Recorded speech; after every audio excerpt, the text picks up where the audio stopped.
3장 23절에서 26절 말씀입니다. 로마서 3장 23절에서 26절 말씀. 모든 사람이 죄를 범하였으며 하나님의 영광이 이르지 못하더니 그리스도 예수 안에 있는 속량으로 말미암아 하나님의 은혜로 값없이 이롭다 하심을 얻은 자 되었느니라. 이 예수를 하나님이 그의 피로써 믿음으로 말미암는 화목제물로 세우셨으니 이는 하나님께서 길이 참으시는 중에 전에 지은 죄를 간과하심으로 자기의 의로우심을 나타내려 하심이니 곧 이때 자기의 의로우심을 나타내사 자기도 의로우시며 또한 예수 믿는 자를 의롭다 하려 하심이라. 아멘. 의로움이라는 말씀의 주제를 가지고 말씀을 선포합니다. 의로움은 일반적으로 옳고 바르며 정의로운 것을 뜻합니다. 마땅히 해야 할 일을 하고 타인의 권리를 존중하며 법과 도덕에 어긋나지 않는 행동하는 것을 말합니다. 성경에서는 의로움을 하나님과 사람 사이의 관계가 올바르게 유지되는 상태를 의미합니다. 하나님을 기쁘게 하고 죄로부터 자유롭게 되는 것을 나타냅니다. 신앙이 좋은 사람이 있었습니다. 그는 열심히 기도하는 가운데 의롭게 살려고 노력을 했습니다. 자기 생각에는 세상 사람들과 접촉을 피하는 것이 죄를 덜 짓는 것이라고 생각하고 외롭고 외딴 곳에 따로 집을 짓고 살았습니다. 그런데 어느 날 비가 내리기 시작했습니다. 처음에는 그냥 비가 오나 했는데 비가 그칠 줄을 모릅니다. 홍수경보가 발효되었고 빨리 안전지대로 대피하라는 방송이 급하게 들려왔습니다. 남들은 안전지대로 피난을 가는데 이 사람만은 하나님께 기도만 합니다. 하나님, 이 홍수에서 우리의 집과 재산 그리고 온 가족들의 생명을 구원하여 주옵소서라고 간절히 기도합니다. 근데 기도가 끝날 무렵 누군가 문을 두드립니다. 나가보았더니 어떤 청년이 트럭을 가지고 와서 빨리 트럭을 타 안전지대로 피해야 한다고 소리를 지릅니다. 그런데 이 사람은 자기는 하나님께서 직접 구원해 주실 것이니 염려하지 말라고 하면서 트럭을 돌려보냈습니다. 그리고 또 기도를 합니다. 노아의 가족들을 구하듯이 우리 가족도 구하옵소서. 비는 억수같이 쏟아져 이내 사방이 물바다가 되어갑니다. 그때 밖에서 또 문을 두드리는 소리가 났습니다. 나가보니 어떤 사람 하나가 보트 하나를 가지고 와서 얼른 타라고 재촉합니다. 그러나 커다란 방주라면 몰라도 그 조그마한 보트에는 탈 수가 없었습니다. 노아의 온 가족과 재산을 구원하듯 자기 식구들과 재산을 구원하려면 큰 방주가 있어야지 그 조그만 보트에는 어림도 없다고 거절했습니다. 그 사람은 계속 기도만 했습니다. 구하라, 그러면 주실 것이요 약속하였으니 구원해 주시옵소서. 한참 기도하고 있는데 지붕 위에서 요란한 소리가 들려옵니다. 드디어 하나님이 직접 오셔서 구원해 주시나 보다 하고 나가보았더니 헬리콥터 한 대가 지붕 위에 떠 있는데 밧줄 한 가닥이 내려져 있고 위에서 빨리 잡으라고 소리를 칩니다. 그러나 이 사람은 그 밧줄에 매달릴 수가 없었습니다. 밧줄보다는 조그마한 보트가 낫고 보트보다는 트럭이 좋았습니다. 그는 헬리콥터에서 내려준 밧줄을 거절했습니다. 마침내 언덕은 물바다로 변하고 그 집도 물에 잠겨 붕괴되었으며 그도 물에 빠져 죽고 말았다. 그러나 다행인 것은 그가 죽어서 주님 앞으로 인도되었습니다. 그는 화가 났습니다. 주님을 보자마자 제가 얼마나 기도했는데 그럴 수가 있습니까? 따졌습니다. 그때 주님이 하시는 말씀이 이 고집쟁이야. 내가 3번이나 너를 구원하려고 트럭을 보내고 보트를 보내고 헬리콥터를 보냈는데 내가 거절했으면서 무슨 소리냐고 책망만 받았답니다. 믿음이 좋은 것 같지만 그런 믿음은 교만한 믿음이요 어리석은 믿음입니다. 어느 분이 40일 금식 기도를 하고 이제 물이 아주 출렁거리는 그곳으로 들어갔대요. 베드로도 바다 위를 걸었는데 자기도 걸어가 보겠다고. 결국은 빠져주고. 베드로는요, 주님이 너 바다 위로 오라 그렇게 명령했어요. 그런데 이분은 40일 금식 기도하고 보식도 했겠죠. 주님이 오라고 명령 안 했는데 베드로도 걸어갔는데 나도 못 걸어가냐. 베드로가 섬기는 하나님이 나의 하나님인데 베드로를 구원하신 하나님이 나도 구원해 주시겠지. 그렇게 생각했다가 물에 빠져 죽었다잖아요. 오늘 본문 23절에 모든 사람이 죄를 범하였음에 하나님의 영광에 이르지 못하느니라고 말하고 있습니다. 기독교 신학의 핵심 교리 중 하나인 보편적 죄성을 간결하게 표현하고 있습니다. 이 말씀은 인간의 본질적인 상태와 하나님과의 관계에 대한 깊은 통찰을 제공합니다. 모든 사람이라는 의미는 인류 전체를 포괄합니다. 여기에서는 인종, 문화, 사회적 지위, 종교적 배경에 관계없이 모든 인간이 포함됩니다. 이런 죄의 보편성을 강조하며 어느 누구도 예외 없음을 말하고 있습니다. 죄를 범하였다는 표현은 표적을 빗나가다 또는 목표에 도달하지 못하다라는 의미를 가집니다. 이는 하나님의 완전한 기준에 미치지 못하는 인간의 상태를 나타냅니다. 이 죄는 구체적인 행위뿐 아니라 인간의 본성 자체에 내재된 문제를 말하고 있습니다. 하나님의 영광은 하나님의 완전한 성품, 거룩함, 의로움을 말하고 있습니다. 이는 인간이 창조될 때 본래 가졌던 하나님의 형상을 의미하기도 합니다. 인간은 이 영광스러운 상태에서 벗어나 타락한 상태에 있음을 오늘 본문 말씀은 지적합니다. 이르지 못했다는 표현은 인간이 하나님의 완전한 기준에 도달하지 못했음을 말하고 있습니다. 이는 단순히 노력의 부족이 아니라 인간의 본질적인 한계와 타락한 상태를 보여주고 있는 것입니다. 이는 인간이 자신의 노력으로는 하나님의 영광에 이를 수 없음을 암시합니다. 인간은 죄를 인하여 하나님의 영광에 이르지 못합니다. 죄는 하나님의 영광을 가로막습니다.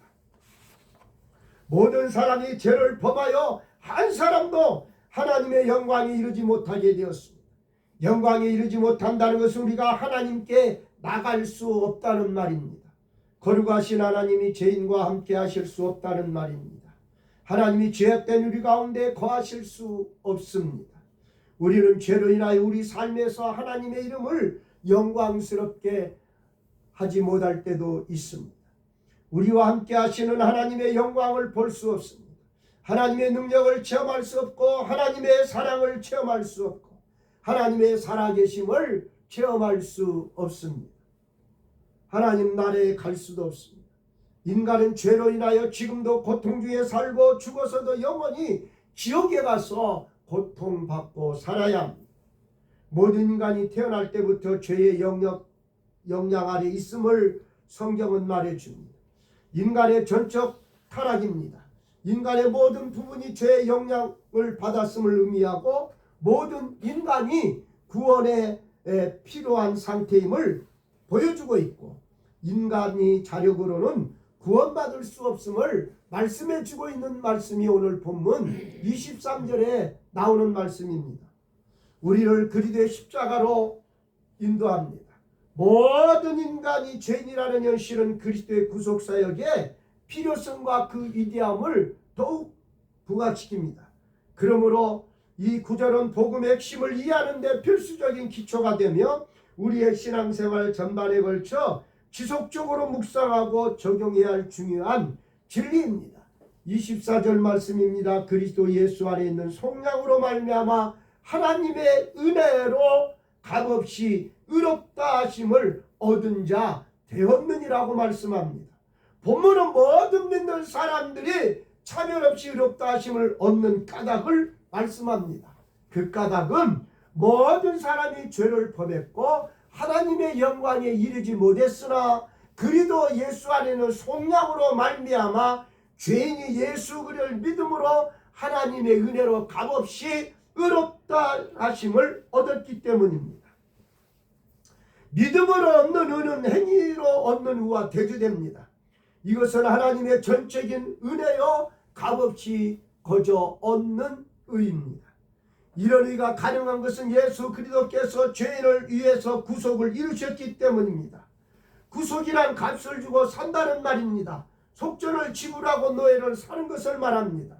그것은 예수 그리스도께서 십자가의 죽으심으로 우리의 모든 죄값, 죄의 책임, 죄책과 죄의 형벌을 짊어지시고 우리를 건져내셨다는 뜻입니다.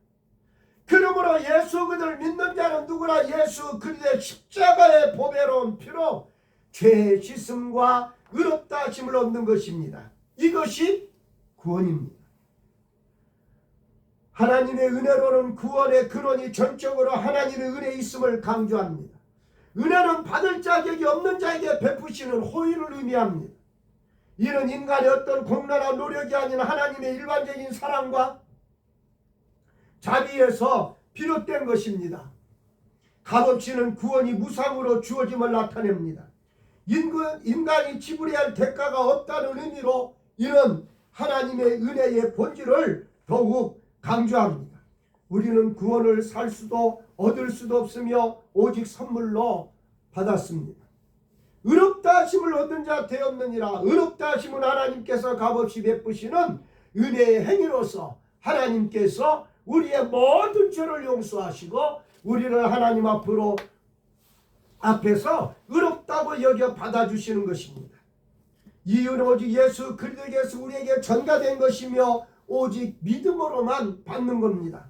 갈라디아 2장 16절에 사람이 의롭게 되는 것은 율법의 행위에서 난 것이 아니요 오직 예수 그를 믿음으로 말미암는 줄 아는 거로 우리는 그리스도 예수를 믿나니 이는 우리가 율법의 행위에서가 아니고 그리스도를 믿음으로써 의롭다함을 얻으려 함이라. 율법의 행위로서는 의롭다함을 얻을 육체가 없다고 말씀하고 있습니다. 그리도 예수 안에 있는 속량으로 말미암아는 구원의 수단을 설명하고 있습니다. 속량은 값을 치르고 자유를 얻게 하는 걸 의미합니다.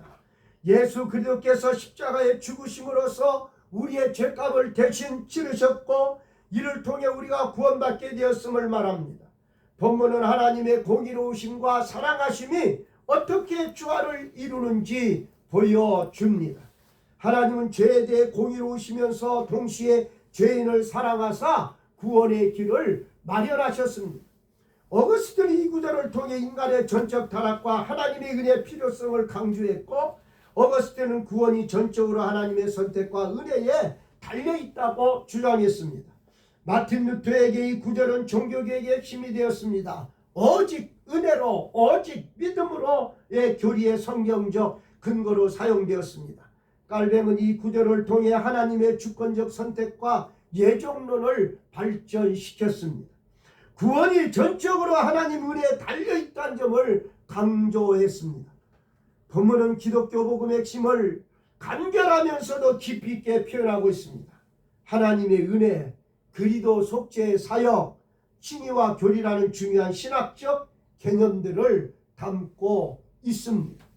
이는 단순히 추상적인 교리가 아니라 우리의 삶에 직접적인 영향을 미치는 실제적인 진리입니다. 우리는 이 말씀을 통해 구원이 전적으로 하나님의 은혜로 말미암아 그리도 예수 안에서 값없이 주어진다는 것을 깨닫게 됩니다. 이는 우리에게 깊은 감사와 겸손 그리고 확신을 가져다 줍니다. 이는 우리로 하여금 다른 이들에게도 이 놀라운 은혜를 전하고 우리도 은혜로운 삶을 살도록 동기를 부여합니다. 25절 말씀에 이 예수를 하나님이 그의 피로써 믿음으로 말미암는 화목제물로 세우셨으니 이는 하나님께서 길이 참으시는 중에 전에 지은 죄를 관가하심으로 자기의 의로우심을 나타내려 하심이라 말씀하고 있습니다. 이 말씀은 예수 그리스도에 대한 직접적인 언급으로 시작합니다. 이는 구원의 중심에 예수님이 계심을 강조합니다. 바울은 이전 구절들에서 인간의 죄성과 구원의 필요성을 설명한 후 이제 그 해결책으로 예수 그리스도를 제시합니다. 그의 피로서, 피는 성경에서 생명과 희생을 상징합니다. 예수님의 피는 십자가에서 흘리신 예수님의 생명을 의미합니다. 이는 인류의 죄를 궁극적인 희생을 나타내고 있습니다. 이는 구약의 제사제도가 예표했던 것의 완성입니다. 믿음으로 말미암으면 구원이 어떻게 개인에게 적용되는지를 설명하고 있습니다. 예수님의 희생은 객관적 사실이지만 이것이 개인의 구원으로 이어지기 위해서는 믿음이 필요합니다. 이는 율법의 행위가 아닌 믿음으로 얻게 된다는 바울의 핵심의 가르침을 반영하고 있습니다. 예수님을 믿는다는 것은 예수님의 속죄 사역을 믿는 것이고 예수님의 피를 믿는 것입니다. 피가 생명이므로 피 흘림이 없이는 죄를 속함이 없습니다. 화목제물은 하나님의 진노를 가라앉히고 하나님과 끊어진 관계를 회복시켜 화목하게 하는 희생제물이란 의미를 갖습니다. 기독교에서 화목제물이라는 개념은 범죄한 부분에 대해서 노염을 푸는 특별한 보상을 말하고 있습니다. 화목제물은 죄에 대한 의로운 진노를 충족시킨 대속물인 예수 그리스도의 죽음을 하나님이 받아들임으로써 진노를 푸는 것을 의미합니다. 또한 하나님이 그 제물에 만족하였다는 걸 뜻합니다. 요한일서 2장 2절입니다. 그는 우리의 죄들을 위한 화목제물이시니 우리뿐만 아니라 온 세상의 죄들을 위한 것이라고 말씀하고 있습니다. 요한일서 4장 10절입니다. 여기에 사랑이 있으니 우리가 하나님을 사랑한 것이 아니요 하나님이 우리를 사랑하사 우리 죄를 속하기 위하여 화목제물로 그 아들을 보내셨음이라 말씀하고 있습니다. 하나님은 죄를 지은 인간들이 하나님과 화목할 수 있는 길을 마련해 주었습니다. 그것이 바로 구약시대의 제사 제도입니다. 하나님은 인간들이 짐승의 생명을 희생시킨 피를 속죄제물로 하나님께 나올 수 있도록 했습니다. 제사는 반드시 하나님과 인간 사이를 단절시키는 죄를 없애기 위한 속죄제물로 짐승의 피를 뿌리게 했습니다. 이를 위해 대제사장이 1년에 한 번씩 속죄일에 수송아지와 염소를 잡아 그 피를 뿌림으로써 자신과 백성의 죄를 없애는 제사를 드렸습니다. 속죄제물은 바로 하나님과 원수된 상태를 화해시키는 희생제물이었습니다. 인간이 하나님과 화목하는데 희생의 피가 요구되는 것은 죄의 삭슨 사망이기 때문입니다. 레위기 17장 11절의 육체의 생명은 피에 있기 때문에 피를 흘려 죄를 속하게 한 것이라고 말씀했고 히브리서 9장 22절에는 피 흘림이 없은즉 사함이 없다고 하였습니다. 그러나 짐승의 피는 일시적이고 그 효력도 제한적인 것이셔서 근본적인 해결책이 되지 못했습니다. 이런 구약의 제사는 장차 올 예수님의 그림자에 불과한 것입니다. 그것은 바로 하나님이 독생자 예수 그리스도를 화목제물로 세운다는 것을 말합니다. 이것이 예수님의 십자가 사건에 담겨져 있는 또 다른 비밀입니다. 예수님은 하나님의 어린 양이 되어 십자가에서 희생제물이 되었습니다. 그러므로 인간은 언제 어디서든지 예수님이 흘린 피에 힘입어 하나님 앞에 나아갈 수 있게 되었습니다. 그래서 예수의 흘린 피 날 희게 하오니 귀하고 귀하다. 그렇게 저희들이 주님 앞에 찬양을 드립니다. 세우셨다는 말은 계획을 도모하고 제출하고 앞에 두다라는 의미를 말합니다. 본절에서는 의도하다는 의미가 적절합니다. 이 표현은 구원 계획의 주체가 하나님이심을 말씀하고 있습니다. 인간의 구원은 하나님의 주도적인 행위의 결과입니다. 이는 구원이 인간의 노력이나 공로가 아닌 전적으로 하나님의 은혜로 이루어짐을 강조합니다. 하나님께서 길이 참으시 것은 결코 하나님의 불의하심을 나타내지 않습니다. 오히려 알지 못하던 시대에 하나님의 허물지 아니하신 것은 하나님의 의로우심을 나타내기 위함이라고 사도행전 17장 30절에 말씀하고 있습니다. 전에 지은 죄를 관가하심으로는 예수 그리스도를 믿기 전에 지은 죄들을 용서하심으로라는 뜻입니다. 물론 사람이 예수님을 믿고 난 후에 죄를 짓는 죄들도 있습니다. 예수 그리스도의 속죄의 피로 씻음을 받습니다. 예수 그리스도를 믿기 전에 지은 죄들을 용서하심이라는 뜻이라고 그랬죠. 물론 사람이 예수 믿고 난 후에도 짓는 죄들은 예수 그리스도의 속죄의 피로 씻음을 받는다고 전자의 말씀을 드렸습니다.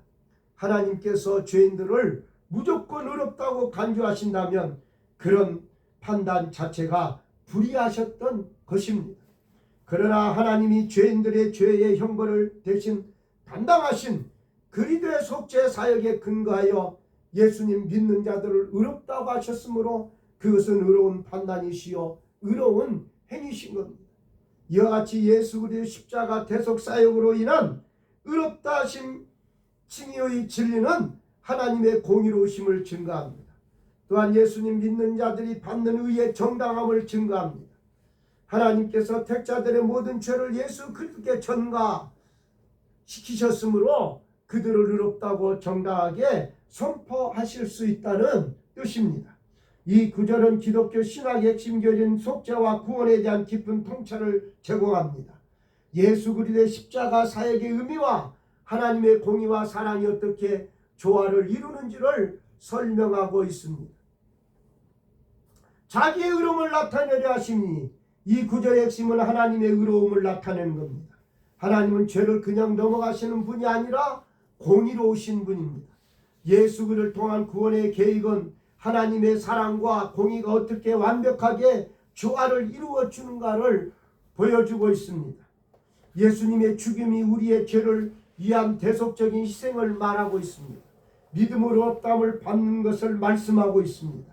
하나님의 공의와 사랑이 조화를 이루는 것을 말씀하고 있습니다. 구약과 신약의 연속성입니다. 구약의 제사제도가 그리스도 안에서 완성됨을 나타냅니다. 기독교 복음의 핵심은 간결하면서도 깊이 있게 표현하고 있습니다. 이 구절은 인간의 죄 문제에 대한 하나님의 해결책을 제시하고 예수 그리스도의 십자가 사역이 어떻게 하나님의 공의와 사랑을 동시에 만족시키는지를 설명합니다. 이 구절을 통해 우리는 하나님의 구원의 계획의 깊이와 아름다움을 볼 수 있습니다. 하나님은 단순히 죄를 묵인한 것이 아니라 자신의 아들을 희생제물로 내어줌으로써 죄 문제를 해결하셨습니다. 이는 하나님의 거룩함과 의로움을 훼손하지 않으면서 죄인을 의롭다 하실 수 있는 유일한 방법이었습니다.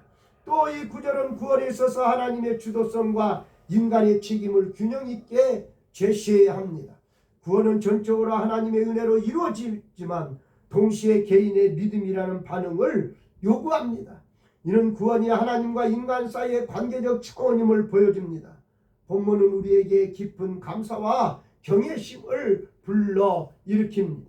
우리는 이 놀라우신 구원의 계획 앞에서 하나님의 지혜와 사랑을 찬양하게 되며 동시에 이 구원에 합당한 삶을 살아가도록 도전받게 됩니다. 이 구절은 기독교 신앙의 핵심을 이해하고 삶에 적용하는 데 있어서 핵심적인 역할을 합니다. 26절 말씀입니다. 곧 이때에 자기의 의로우심을 나타내사 자기도 의로우시며 또한 예수 믿는 자를 의롭다 하려 하심이라 말씀하고 있습니다. 이때는 정해진 때를 의미합니다. 이때는 종말적인 시기 또는 예수 그리스도께서 구속을 실현한 시기라고 말할 수 있습니다. 본절에서는 하나님의 관용으로 인간의 죄를 관고하셨던 시기와 대조를 이루는 때로서 지금 믿는 자들에게 현재적인 칭의를 제공하는 때를 의미합니다. 성도들이 얻은 이 의롭다 하심은 성도가 실제로 의인으로 변화되었다는 뜻이 아닙니다. 단지 법적으로 의인으로 간주된다는 뜻입니다. 그것은 하나님께서 하늘 법정에서 성도들에게 죄가 없다는 무죄 판결을 내리심과 같습니다. 바울은 죄인들의 행악을 당장 심판하지 아니하시고 오랜 세월 동안 간과하심으로 하나님의 인내를 의의 개념으로 해석하며 또한 절대적 공의를 만족시키기 위하여 예수 그리스도의 대속적 죽음 속에 드러낸 하나님의 의를 설명하고 있습니다. 하나님은 자기 안의 의로움을 인하여 참으시기도 하셨으며 또한 죄인의 의로움을 위하여 희생적 죽음을 원하셨던 것입니다. 이제는 그리스도의 죽음을 통하여 하나님의 공의가 만족되었으므로 대속적 죽음을 믿는 자들에게 하나님의 의가 전가되는 사건, 곧 의롭다고 간주하는 신분의 변화가 현재적인 시간 속에서 일어나고 있습니다. 바울은 이것을 예수 그리스도의 대속적 피 흘림에 동참하는 자들에게 주어지는 선물이라고 말합니다. 의롭다 하심을 받은 자는 또한 새 생명을 받기 때문에 실제적으로 거룩하고 의로운 삶을 살게 됩니다. 그러나 성도들은 비록 법적으로 완전한 의인이지만 실제적으로 아직 불완전하고 부족이 많습니다. 예수 그리스도께서는 우리 죄를 위한 속죄의 죽음을 죽으셨고 유아 제물이 되셨습니다. 그리스도 예수 안에 있는 구속, 화목제물, 예수 그리스도의 죽음은 우리의 죄로 인해 받아야 할 형벌을 대신 받으신 겁니다. 예수 그리스도는 우리의 죄값을 지불하셨고 우리의 죄로 인한 하나님의 진노를 누그러뜨렸습니다. 사람은 율법의 행함으로서가 아니고 예수 그리스도를 믿음으로 의롭다 하심을 얻습니다. 제3과 의롭다 하심의 구원은 전적으로 하나님의 은혜고 예수 그리스도의 대속 사역에 근거합니다. 예수 그리스도께서 이루신 하나님의 은은 예수를 믿는 모든 자들에게 주어집니다. 이것이 죄인이 믿음으로 의롭다 하심을 얻는 구원입니다.